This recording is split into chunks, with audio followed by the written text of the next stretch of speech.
Good morning. Welcome back to Bookeemonsters. My name is PK. It is Monday again, October the 21st, and we are here to look at the new releases that have been set free this week. They have been published this week, and we are going to look at as many as possible in different genres. On Mondays, we look at cozy mysteries. On Tuesdays, we look at mysteries and thrillers. Wednesdays, we look at romance. Thursday, we look at fantasy and sci-fi. And Friday is Freeform Friday. We look at whatever I want to look at. Frequently, it is more cozy mysteries because there's always a lot of them. Good morning, Kim. Hope you had a good weekend. Hi, Elena. Good morning. I got 9 books yesterday. Oh my goodness. So I'll organize my new books that I just got yesterday from the open books in Cochrane and Simi Valley. Oh, what good treasures. And right now I have work this morning. Okay. I have work later too. All right, let's jump in. Quick announcements. I don't have any sprints tonight. I believe it might be on storms. I'm not sure. All right. We've got some names to start off with this week in cozies.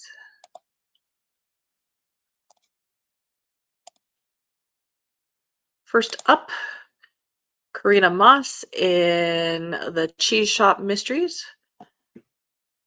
My mom likes to read these. Fifth in this series, the small town of Yarrow Glen's neighbor, Lockwood, hosts an annual Labor Day weekend bash, Dairy Days, and Willa Bauer and her cheese shop, Curds and Whey, refuse to miss out on the fun. Willa is thrilled to celebrate her favorite thing. She is a cheesemonger, after all, and this festival goes all out. Butter sculptures, goat races, cheese wheel relays, even a Miss Dairy pageant. Too bad the pageant runner, Nadine, is runner up, treating Dairy Days prep like it's fondue or die, is putting everyone around her on edge. When Willa finds Nadine's dead body under years' worth of ceramic milk jugs, the police aren't sure whether the death was an accident, but fingers are pointing at Willa's employee, Mr. Schultz, who steps in to help the pageant after Nadine's death. Someone wanted Nadine out of the way, and Willa is going to find out who.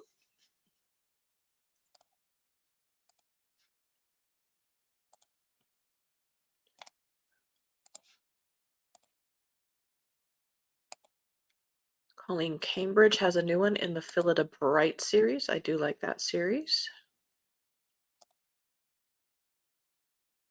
Finally had a good night's sleep last night. Oh, awesome. Good morning, Miss Blogger. Hello. We are looking at cozy mysteries.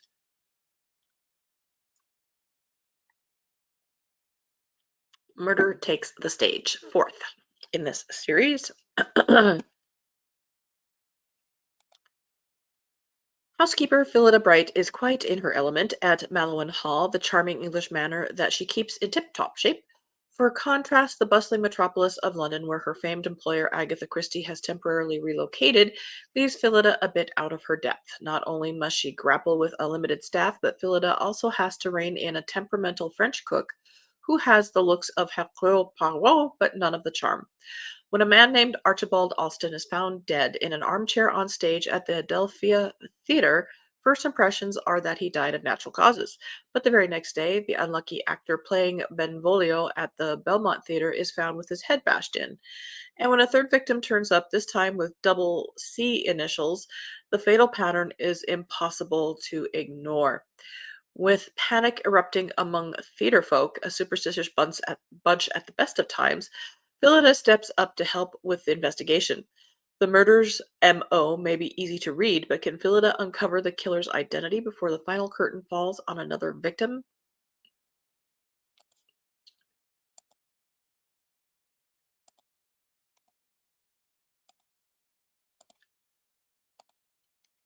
Murder on the Page.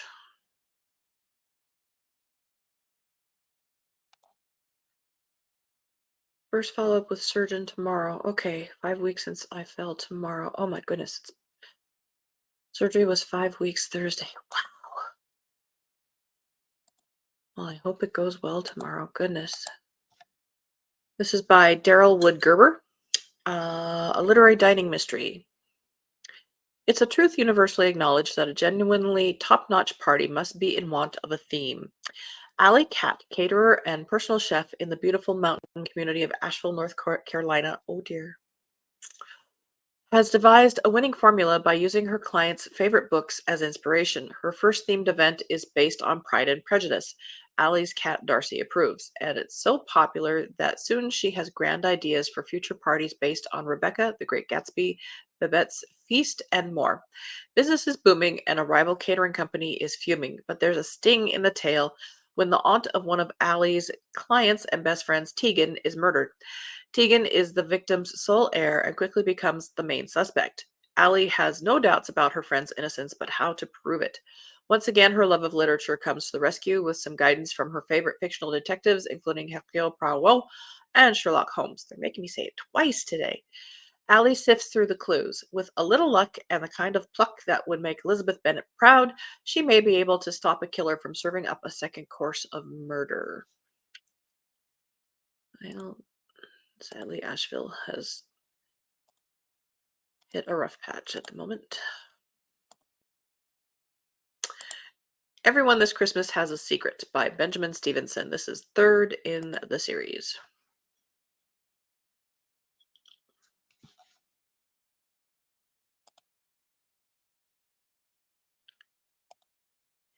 Hey Storm, how you doing? Well, welcome, welcome. Do we have sprints tonight, and is it on whose channel?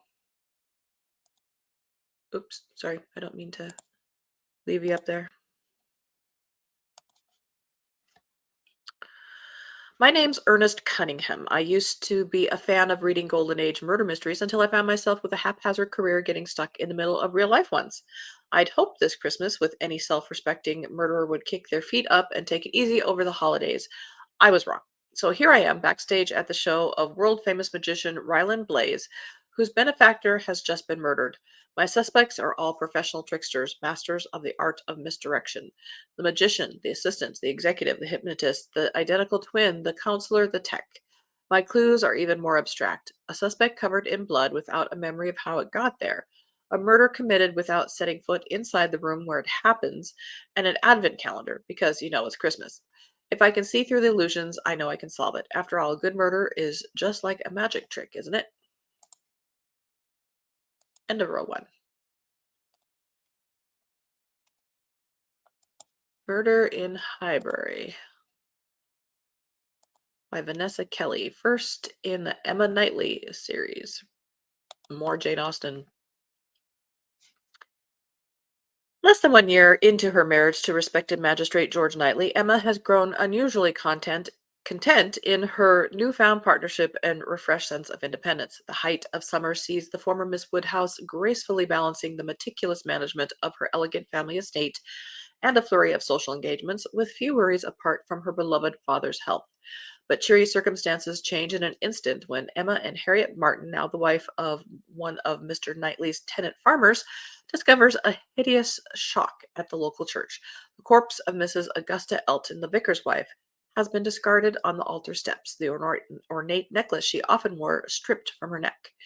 As a chilling murder mystery blooms and chaos descends upon the tranquil village of Highbury, the question isn't simply who committed the crime, but who wasn't secretly wishing for the unpleasant woman's demise. It doesn't matter if there's mind crimes, it is the person who did it, so don't think about that. When suspicions suddenly fall on a harmless local, Emma, armed with wit, unwavering determination, and extensive social connections, realizes she must discreetly navigate an investigation of her own to protect the innocent and expose the ruthless culprit hiding in plain sight.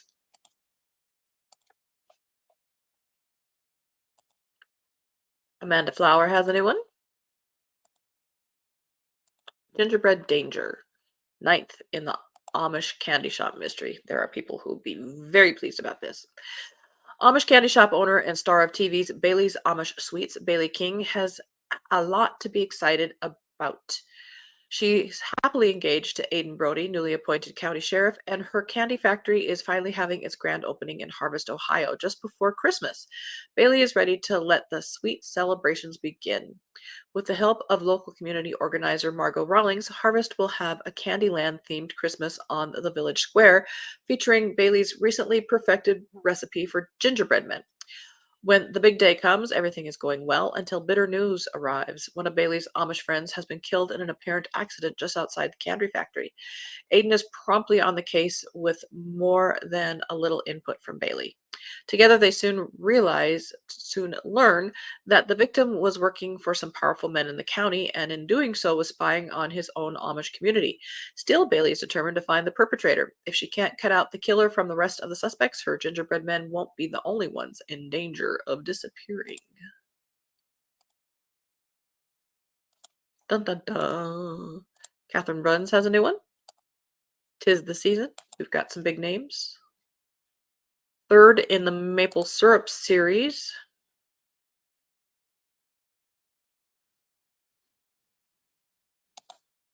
I think Tiffany's, but not sure.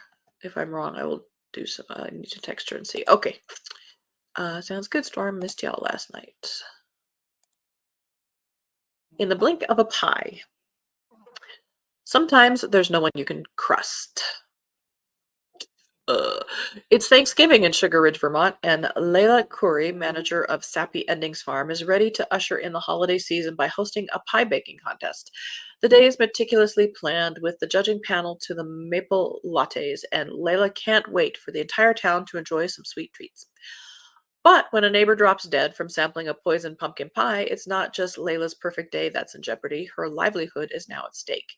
And after yet another near fatal incident, she realizes an even more terrifying truth. The killer wasn't targeting her neighbor, but someone even closer to home.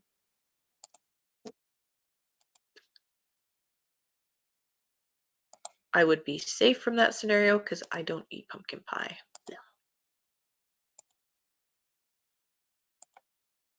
Ian Ferguson has a new one. Mystery in the Title, second in the Miranda Abbott mysteries. Miranda Abbott, actor, will once again be a star. After a very long dry spell that followed her network hit series Pastor Fran Investigates, Hollywood has come calling and wants Miranda back. This time, she will be the female lead in an oddly expensive movie of the week being filmed in Happy Rock. Miranda signs on the dotted line, but her trusty assistant Andrew, a whiz with apps and clouds, thinks it all seems a bit fishy. Things go from bad to worse when Miranda's co-star makes a grand entrance at a media-packed press conference by crashing through the atrium window at the Duchess Hotel and being very much dead. The out-of-town cast and crew are horrified, but the great citizens of Happy Rock, including Police Chief Ned Buckley, grumpy bookstore owner and soon-to-be ex-husband Edgar Abbott, B of B's B&B, and the malodorous Melvin Jacobson of SJ Fertilizer Supply, return to help solve the case in this second Miranda Abbott mystery. End of row 2. Mindy Quigley has a new one. Fourth in the deep dish mysteries. This is Sleep in Heavenly Pizza, which I think we all have dreams of that. Ah! Sorry.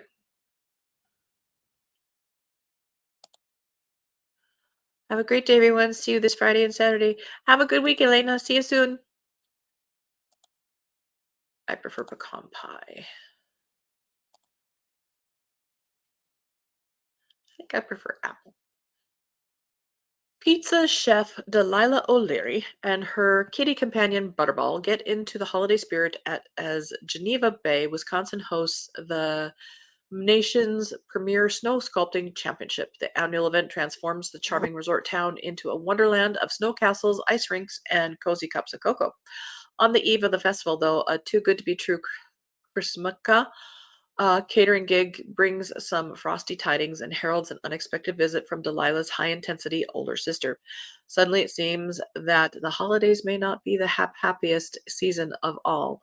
And when one of the town's snowy sculptors reveals a chilling surprise, murder threatens to put the celebrations and Delilah's crew on ice for good.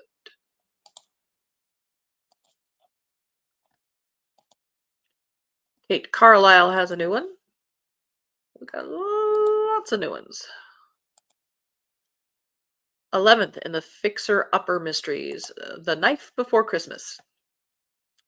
Christmas has come to Lighthouse Cove, but business hasn't slowed down for Shannon Hammer. She's been contracted To renovate a local hotel owned by the Garrisons, a family that's so devoted to the holidays, they serve a seven-course dinner every night from Thanksgiving through Christmas. Holy moly. Last year's festivities featured a train that transported guests around the breathtaking cliffside property. This year, Shannon and her crew have been commissioned to build a Victorian-style carnival midway with games and prizes galore. Everyone in town loves the hotel spirit except the Garrison's children and their spouses who are humbugged by the money being wasted on holiday cheer. I'm with them. While their inheritance goes up the chimney. Well, running expenses. Things turn nasty when a mischief maker close to the family is found dead. It's up to Shannon and Mac to catch a sinister Scrooge before all of Lighthouse Cove receives coal for Christmas.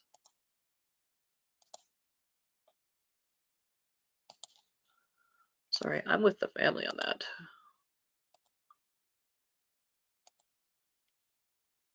Ellery Adams has a new one, The Little Lost Library, seventh in that series. And she's adding a lot of titles. Absolutely, this is a week. This is a good week. When an elderly Miracle Springs resident, Lucille Winter, arranges for Nora to deliver an order of books to her creepy, crumbling Southern Gothic mansion on the outskirts of town, Nora doesn't expect to be invited in. An agoraphobe, Lucille doesn't leave Winter House, but when Lucille doesn't come to the door to collect her books, Nora begins to worry. Forcing her way into Lucille's dilapidated home, Nora is shocked to find rooms bursting with books and a lifeless Lucille at the foot of her stairs. After reading a note left behind by Lucille, Nora wonders if her death was an accident. Did she fall or was she pushed by someone seeking a valuable item hidden within Winter House? Lucille's children are clearly confident the house contains something of value because they hire Nora to sift through the piles of books. Nora's obsession with Lucille's collection becomes cause for concern among her friends in the secret book and scone society. She's even neglecting her bookshop, but Nora does find something valuable deep inside Winter House, a revelation about Lucille's terrible past, and a secret worth a small fortune. But there's someone who'd do anything to keep the truth buried amid the moldering tomes. And it's up to Nora and her friends to track down a murderer before Winter House's lost library claims another victim.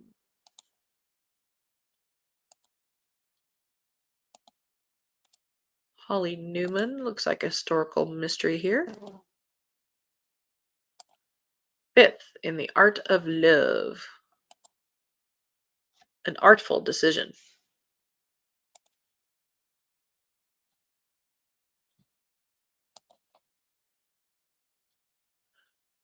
Lady Guinevere Knowlton, known as Gwynnie, possesses a talent for the violin and a heart dedicated to helping women from the stews of London. Though the daughter of a duke and eight at 8 and 20, she considers herself on the shelf. She doesn't think any man in society wants a large-boned woman for a wife who stands eye to eye, if not taller than her husband. Jing long ago tucked away dreams of love as she focused on concerts and her charity work at Mrs. Sutherland's House for Unfortunate Women. Concealing her noble heritage behind the name Sarah Knowles, Gwynnie enjoys the freedom to cross class lines and befriend many people, including Mr. Lewis Martin, a Bow Street agent. But when she stumbles upon the lifeless body of Mrs. Sutherland, the lines between her worlds blur. Who can want to harm Mrs. Sutherland? Gwynnie and Mr. Martin delve into Mrs. Sutherland's life to uncover the motive behind her murder. The mystery draws them into a web of secrets and intrigue. As they race to unravel the murder, an undeniable traction blooms between them. Even and though they fight against it, their desires become near impossible to ignore.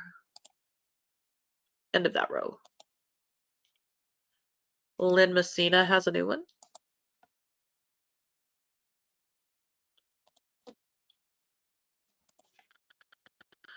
A Lark's Release, fourth in that series, the Verity Lark mystery series. It's hardly surprising Verity Lark can't sleep at night with all the thoughts darting through her mind. Her recent stay in Newgate, her debt to Colson Hardwick, the horrible abuse suffered by the children at Fortescue's that her reporting on the orphan asylum several years earlier had failed to uncover. And then, of course, there are the shooting lessons she has promised to give to the Duchess of Kesgrave.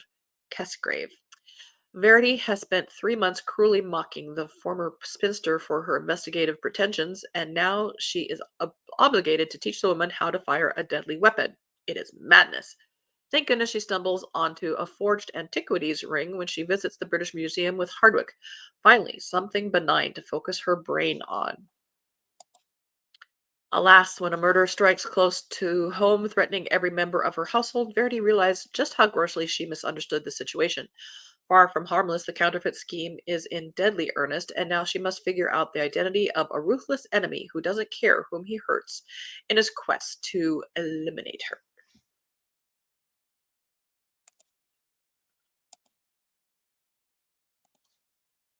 London Lovett has a new one.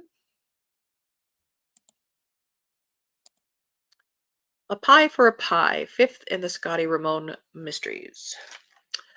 It's a crisp autumn in Ripple Creek, and Scotty Ramone is busy baking pumpkin pies for the town's pie eating contest. Business is great, but her social life is still in tatters. She's avoiding one man, and the other has left town for a very prolonged book tour. She knows definitively which way her heart is leaning, but is it too late? In the meantime, the pie contest ends in disaster when one of the contestants dies right after eating her pie. Scotty is desperate to find the killer and clear her name, but there are many directions to turn, and it seems everyone has a motive. Customers are canceling their holiday orders, and if Scotty doesn't solve the case soon, her bakery will be ruined.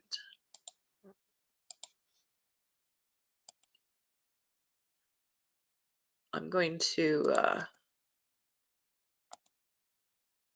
put the link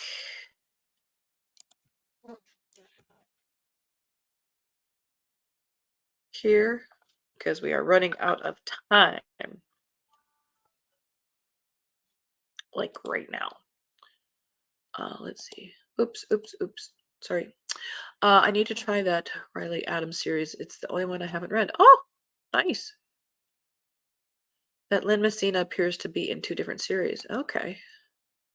I think I've bought a couple of that series of Ellery Adams, but haven't read any. I do that quite a lot actually, myself.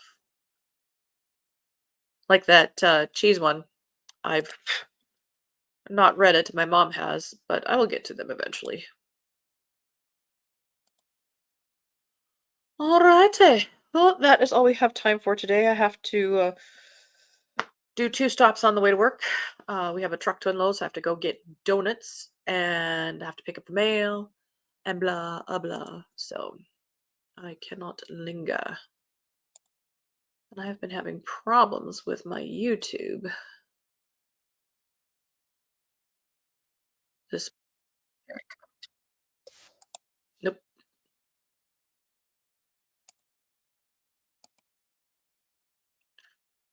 might need a new laptop. Storm says, "Have a great day." Thank you, you too.